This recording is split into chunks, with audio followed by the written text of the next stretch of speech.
अस्सलाम वालेकुम नादरीन, मैं हूं असद अली तूर अपने प्रोग्राम असद तूर अनसेंसर्ड के साथ। अब सुप्रीम कोर्ट में भी दोबारा से जस्टिस आयशा मलिक जो हैं लाहौर हाई कोर्ट की मोजिस जज का नाम दोबारा से आया है सुप्रीम कोर्ट में और दोबारा से उनके नाम पर गौर शुरू हुआ है। ये बड़ा दिलचस्प है। तो अब देखते हैं कि ये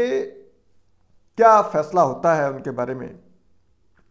लेकिन इसके बारे में जो हमारी इनसाइट्स हैं कि गालिब इम्कान क्या है वो भी आपको आज हम बताएंगे। लेकिन इसमें जो सुप्रीम कोर्ट बार और पाकिस्तान बार कौंसिल है उन्होंने दोबारा से रजिस्ट करना शुरू कर दिया है और वो उन्होंने 3 तारीख को एक कन्वेंशन भी बुलाया हुआ है जिसमें वो इसके ऊपर बात करेंगे और एक एहतजाजी कॉल देंगे। दूसरी तरफ जो सुप्रीम कोर्ट के अंदर है वो भी माहौल बड़ा दिलचस्प है। जो पहले बात करते हैं, जो सुप्रीम कोर्ट बार ने कल एक बयान जारी किया है उसमें जो सुप्रीम कोर्ट बार के सदर एहसन भून हैं उन्होंने चीफ जस्टिस ऑफ पाकिस्तान से कहा है कि वो चीफ जस्टिस गुलजार अहमद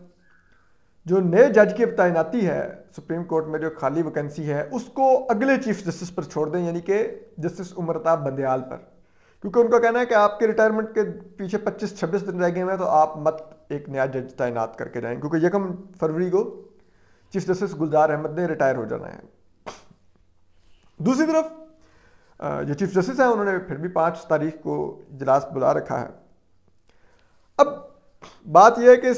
जो पहले जस्टिस आयशा मलिक का जो सुप्रीम कोर्ट में एलिवेशन का मामला था वो डेफर्ड हुआ था, यानी कि वो डेडलॉक का शिकार हुआ था, टाई हो गया था, यानी कि मुस्तरद भी नहीं था। अगर नाम मुस्तरद होता तो फिर शायद उनका नाम दोबारा ना आ सकता सुप्रीम जुडिशल काउंसिल में, जुडिशल कमीशन में। तो अब पिछली दफा हुआ यह था कि जस्टिस काजी फाइज़ अपनी अहलिया के इलाज के सिलसिले में बैरून मुल्क थे। पाकिस्तान में चीफ जस्टिस गुलजार अहमद और जस्टिस उमरताब बंदयाल और जो लॉ मिनिस्टर फरोग नसीम और अटॉर्नी जनरल खालिद जावेद खान ने जस्टिस आयशा मलिक के नाम की हमायत में वोट दिया था, जबकि जो दीगर 4 जजेस थे, जस्टिस दोस्त मोहम्मद खान जो supreme judicial council judicial commission के उस वक्त मेंबर थे, अब वो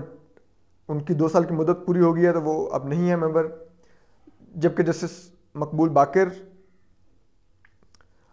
जस्टिस सरदार तारिक मसूद और जो पाकिस्तान बार कौंसिल के जो नुमाइंदे थे उन्होंने इन 4 ने मुखालफत की थी जस्टिस आयशा मलिक की एलिवेशन की। तो इस तरह 4 वोट हक में 4 मुखालिफ थे तो टाई हो गया था मैच। तो इससे ये हुआ था नाम मुस्तरद नहीं हुआ था लेकिन नाम अप्रूव नहीं हो सका था। जस्टिस काजी फाइज़ अगर इस इजलास में मौजूद होते तो उनका वोट फैसला कुन साबित हो सकता था, लेकिन हुआ क्या कि जस्टिस काजी फाइज़ साहब मुल्क में मौजूद नहीं थे। लेकिन दिलचस्पी की बात यह है कि जस्टिस काजी फाइज़ ईसा आपको मालूम है कि इससे पहले सीनियरिटी की प्रिंसिपल की हमायत कर चुके हैं और उन्होंने कि जस्टिस मोहम्मद अली मजहर थे सिंध हाई कोर्ट से उनकी एलिवेशन की मुखालफत की थी।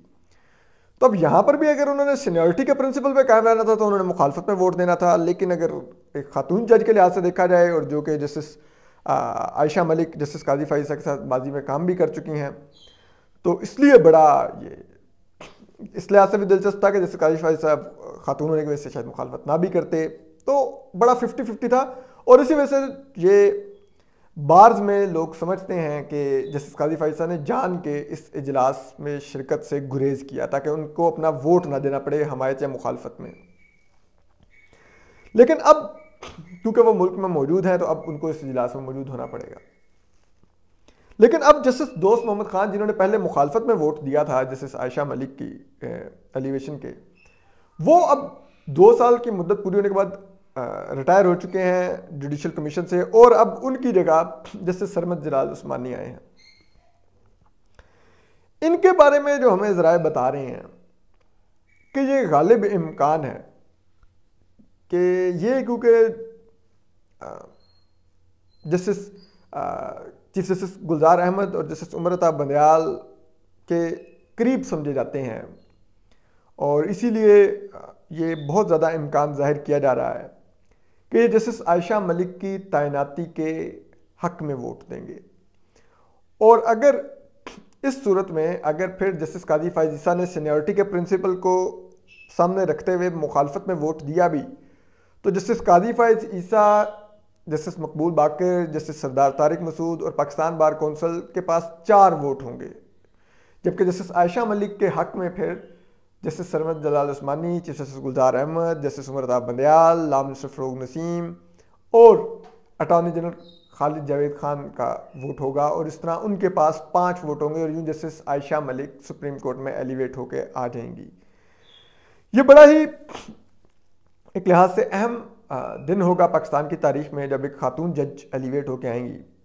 हालांकि जस्टिस मकबूल बाकर और जस्टिस काजी फायज़ ईसा का माजी में मौक़िफ़ रहा है कि उनको आप मौका दें chief justice Lahore high court का पहले बनने का, कि तारीख रकम हो कि लाहौर हाई कोर्ट की चीफ जस्टिस एक खातून जज आई, और उसके बाद उनको आप सुप्रीम कोर्ट लाइए, तो ये होगा कि वो एक सूबाई हाई कोर्ट की चीफ जस्टिस भी एक खातून पाकिस्तान बनेगी और पाकिस्तान के मुल्क की भी पहली चीफ जस्टिस एक खातून जज बनेगी, तो ये ज़्यादा पाकिस्तान के लिए ऑनर की बात होगी। लेकिन इसके ऊपर दीगर जजेस जो हैं, जैसे चीफ जस्टिस गुलजार अहमद और जस्टिस उमर अता बंदयाल, मुख्तलिफ मौक़िफ़ रखते हैं। तो अब देखते हैं कि 5 तारीख का इजलास से बहुत अहमियत इख्तियार कर गया है। अगर आप मेरी ज़ात के लिए पूछें तो मेरे लिए 2 वोट बहुत ही इंटरेस्टिंग होंगे, मैं देखूंगा। एक चीफ जस्टिस काजी फायज़ ईसा का कि वो जस्टिस आयशा मलिक के हक में वोट देते हैं या मुखालफत करते हैं, और सीनियरिटी के प्रिंसिपल को सामने रखते हैं, मतलब मुखालफत करते हैं, या वो खातून जज होने की वजह से इनकी हिमायत करते हैं। बड़ा दिलचस्प होगा, और ये चीज़ उनके